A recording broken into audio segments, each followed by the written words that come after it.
नमस्कार मित्रांनो, मी आपला मित्र प्रवीण बदाने आपल्या यूट्यूब चॅनलमध्ये स्वागत करतो। मित्रांनो, मी आज गावाकडे आलो आहे।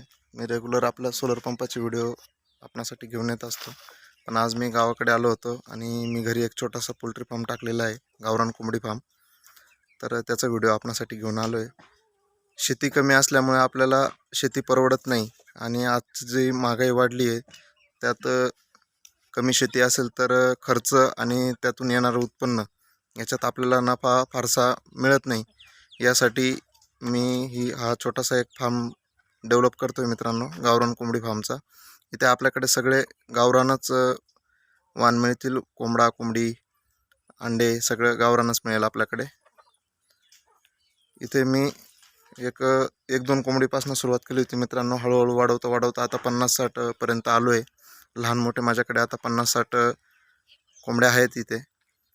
याच्यामध्ये काही कोंबड्या आहेत 7-8-10 लहान आणि 2-3 मोठे आहेत।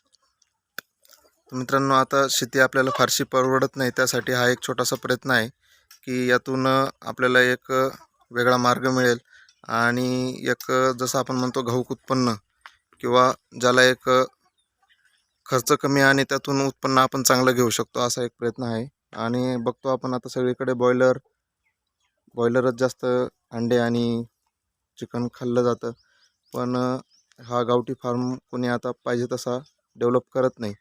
पूर्वी प्रत्येकाच्या घरी कोंबड्या असायच्या, परंतु आता शेतकऱ्यांकडे प्रत्येकाच्या घरी कोंबड्या पण नाही। ठिकठिकाणी असे छोटे छोटे फार्म डेव्हलप झाले आहेत, तर ते सगळे बिझनेससाठीच झालेले आहे।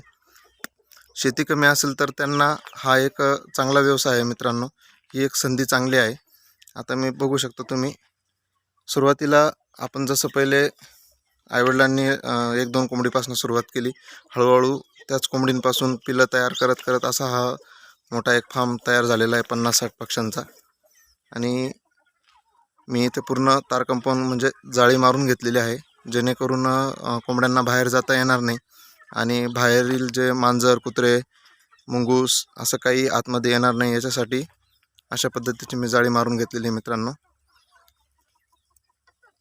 आणि इथं बघू शकता तुम्ही, आता हे जे आहे कचरा आणि शेणखत एकत्र मी इथे टाकलेलं आहे, जे की कोंबड्यांना इथं कोरण्यासाठी लागतं। गावठी जी कोंबडी आहे आपली, तिला सतत असं कोरायची सवय असते आणि कोरून त्याच्यातून जीवजंतू वगैरे जे काही असेल तिचं अन्न ती शोधत असते आणि खात असते मित्रांनो। त्यासाठी मी अशा पद्धतीचा हा इथे छोटासा उकिरडा बनवलेला आहे त्यांच्यासाठी। याच्यावरती मी पाणी वगैरे सोडत असतो। आजच मी हे जमा केलं, नाही तर हे संध्याकाळपर्यंत पूर्ण आता पसरवून ठेवतील। परत आपण जमा करायचं आणि इथं माझ्याकडे गाई वगैरे आहेत, गाई म्हैस, त्यांचं मी शेणखत इथे टाकत असतो।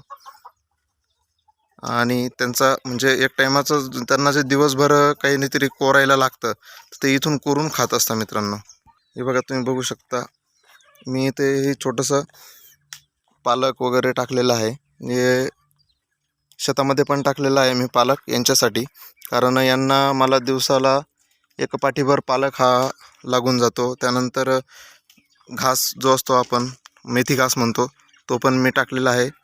माझ्याकडे गाई पण आहेत, त्याच्यामुळे त्यांना पण लागतो आणि कोंबड्यांना पण मला द्यावा लागतो।